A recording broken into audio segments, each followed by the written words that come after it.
আমাদের এই পুজোটা আজকে 33 বছর মানে রেজিস্টার্ড, কিন্তু তার অনেক আগে থেকে আমাদের যারা পাড়ার আরও এখন তারা বয়স হয়ে গেছে, তারা এখন হয়তো অনেকেই নেই, তারা করতো।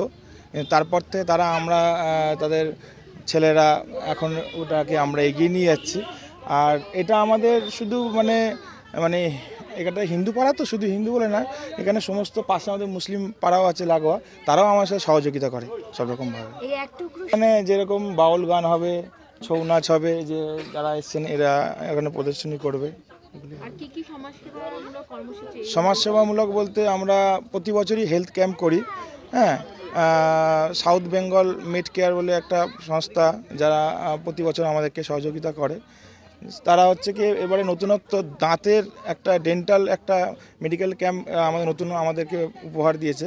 চোখ তো সবসময় হয় আমাদের, আর তাছাড়াও আমরা যার যা ফিজিক্যালি সমস্যা আছে, শারীরিক সমস্যা, বয়স্কদের বা ইয়াং বা বাচ্চাদের, জেনারেল ফিজিশিয়ান এবং নানান রকম স্পেশালিস্ট ডাক্তাররা যার যেরকম সমস্যা হয় সেই অনুযায়ী তাদের ব্লাড টেস্টটা টোটালি আমরা ফ্রিতে করাই।